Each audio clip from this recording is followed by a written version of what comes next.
designed for that very purpose. Once again, we can't verify this, but it's clear that Dr. Li Mingyang is a serious person. She is making a very serious claim. So within a few hours of her interview last night, a video of the segment reached 1.3 million people on Facebook. And why wouldn't it? The coronavirus pandemic has touched the life of every American. And justifiably, people want to know where it came from. But Facebook still doesn't want you to know that. So Facebook suppressed the video, presumably on behalf of the Chinese government. Facebook executives made it harder for users to watch our segment. Those who found the video had to navigate a warning. The interview, quote, repeats information about COVID-19 that independent fact checkers say is false. Instagram, which Facebook also owns, did the same thing. Twitter suspended Dr. Yang's account entirely. It did not explain why. Nor did the tech companies explain how they would know more about disease transmission than an MD, PhD virologist like Dr. Li Mingyang. Instead, Facebook and Instagram linked to 3 so-called fact checks that supposedly proved Yang was lying. But if you clicked on the provided links, you noticed something odd. The fact checks were all published months ago, many months, in January, February, and March. And they had nothing whatsoever to do with what Dr. Li Mingyang said on our show. They were written before, in fact, anyone knew who she was. One of the fact checks attacks a completely unrelated claim. The virus was patented and that a vaccine was prepared and ready to go. What does that have to do with the interview that we did last night? No one will tell us that. The truth is, and you know it if you've watched carefully, experts have been wrong frequently throughout this pandemic. At one point, they told us not to wear masks. Now they tell us we must, and so on. They have changed their prescriptions many times. Most of these are not bad people. Most of them are trying their best. But they're human beings, and therefore they're fallible. They make mistakes. The solution to this age-old problem, and we used to understand this intuitively, is more informed voices in the conversation. That's how you make wise decisions. That's how you get to the truth. Diversity of view. Facebook doesn't believe this. They believe in censorship. Censorship does not make us wiser. It does not make us better informed. If it did, we'd be speaking Russian right now. The Soviet Union would run the world. It would have worked. But instead, the Soviet Union is extinct. It collapsed under the weight of its own absurdities abetted by censorship. And that's the most basic lesson of dictatorships, all of them. Anything built on lies falls apart over time. Unfortunately, dictators never see it that way. Dictators care about power. Anything that stands in the way of their power must be crushed. Watch Facebook leader Mark Zuckerberg back in April explain that any challenges to the party line on coronavirus will be censored immediately. If someone's spreading something that puts people at imminent risk of physical harm, then we take that down. We don't allow that on Facebook. There are also other misinformation that may not lead to imminent risk of physical harm, but still isn't the type of stuff we want to be spreading through our system. Misinformation can't be allowed to spread through our system, Zuckerberg declared. So what exactly, you may be wondering, constitutes misinformation? What's the definition of that? Well, in practice, misinformation, according to Facebook, is anything that suggests our health authorities and Democratic politicians are incompetent. Also anything that embarrasses big tech allies in the Communist government of China. Information like that is misinformation, and it must be censored. Not for your benefit, it doesn't help you at all, but for theirs, to solidify their power.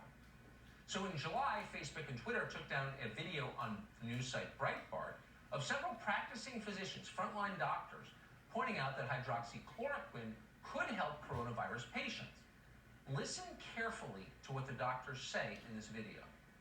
This is a treatment regimen that's very simple, and it should be in the hands of the American people.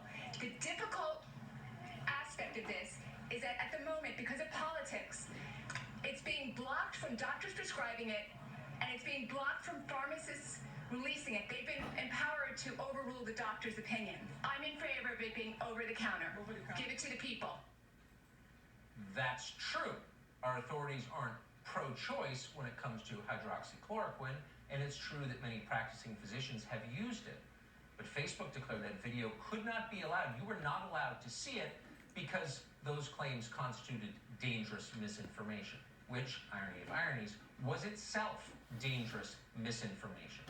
In July, the same month that video was posted, researchers at Henry Ford Health System in Southeast Michigan found that early administration of hydroxychloroquine made hospitalized patients substantially less likely to die.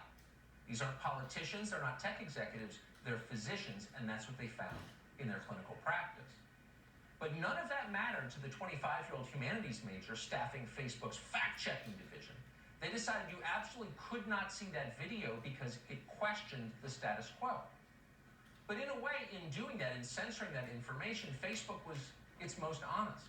The video was dangerous. It was dangerous to the same elites who view democracy as a threat to their monopoly on information. Give it to the people, the physician says in the video. Nothing could be more dangerous to Silicon Valley than democratizing access to the truth, something they believe they have a monopoly on. Alphabet, which owns the search engine Google, a monopoly if there ever was one, and the video sharing site YouTube, same thing, is even more protective of its complete stranglehold on information, which it has. In April, they took down a video from Dr. Dan Erickson. He said he was being pressured to indicate that patients were dying of coronavirus when in fact they died because of other causes. Many physicians have said that. He also cast doubt on the need for universal social distancing. Here's what he said specifically. Watch. We aren't pressured to test for flu, but ER doctors now, my friends that I talk to say, it's interesting, when I'm writing up my death report, I'm being pressured to add COVID. Why is that? Why are we being pressured to add COVID to maybe increase the numbers and make it look a little bit worse than it is? I think so. This is a physician practicing medicine. Count the number of lectures you've received from Democratic politicians and tech executives. We need to let physicians decide. It's between a woman and her doctor. Oh no, not in this case. You can't see that. And by the way, if they're willing to take that off the internet, if they're willing to censor that, prevent you from seeing it, what are they going to do with election results a month and a half from now? Think about that for a minute. YouTube said the video you just saw must be censored because it, quote, explicitly disputed the efficacy of local health authority recommended guidance. Notice they didn't even bother trying to claim that Dr. Erickson was saying something false. No, they just said he contradicted guidance from unnamed bureaucrats in the government. Talk about state media. This is what state media looks like. Demanding you must believe some unelected bureaucrat from the state. Taking his word over practicing physicians' word. More recently, YouTube censored a video from Dr. Scott Atlas. He's a member of the White House Coronavirus Task Force, joining us in a moment. Dr. Atlas argued that maybe we don't need universal social distancing measures. Some groups of Americans, Atlas said, are not in great danger from the coronavirus, especially young people. And that's obviously true. No serious scientist disputes the accuracy of that statement. But then Dr. Atlas did what you absolutely cannot do ever in this brave new world they've created. He pointed out that statistical models, those are the models that technocrats use to justify their existence, have been catastrophically wrong. Watch him say it. The policymakers in general, they put in a lockdown. They didn't care at all. They did not calculate at all the costs of the harms of the lockdown, the consequences of the lockdown. They did a stop COVID-19 at all costs. And they used hypothetical projection models that were so egregiously wrong, far, far off, yet they keep citing those models. And so even now. And so the extension of the lockdown is the problem. So this is why that should scare you. That wasn't allowed by our tech overlords. And yet, no one disputes that what Dr. Atlas said in the clip you just saw is true. Look it up and verify it, assuming you're still allowed to. And because it is true, we will continue to say it and things like it, period. Fox News believes in free speech, and we plan to exercise ours. We're allowed to do that because unlike the majority of news organizations in America, we are not beholden to Facebook and YouTube for our revenue. And as long as that's true, we're going to report and we're going to let you decide. Dr. Scott Atlas is a member of the White House Task Force on Coronavirus, as noted, and we're happy to have him on tonight. Doctor, thanks so much for coming on. Let me ask you a broad question to start. What does it do to the practice of science when certain areas of inquiry are off limits or censored? Yeah, well, thanks for having me, Tucker. It's a disaster. I mean, we've already seen the near destruction of objective journalism. When you start censoring science, you're removing, fact. You're really removing the basic, way we decide what's truth and what's not. And, this has been done, I think, historically in various countries. But we're sort of teetering on the edge of what is done in third world countries here, the countries we used to be proudly distinguished from. We need to have a reliable news, media. We need to have scientists who are able to question. I mean, in the beginning, as I sort of pointed out in one of my tweets, people used to think that the Earth was the center of the solar system. Okay, the Earth was flat, but these things actually are proven, and we ought to be able to accept differences in science and go forward and prove it. And frankly, a lot of the stuff that's said, as you pointed out, is not even disputing the science.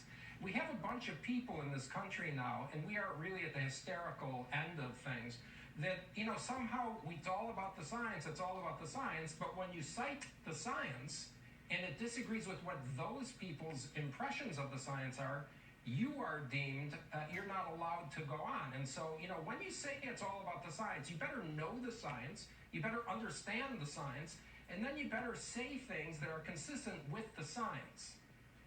Where are the brave scientists and physicians and researchers? Where are the people who are going to uphold the essential principle of free inquiry that we need to function as a country? Why are people flipping out about this? Why isn't the head of Memorial Sloan Kettering, staging a hunger strike until this garbage stops? A sincere question. Yeah. Well, I mean, I have to say that, despite what people think, there's a big backlash going on. I hope.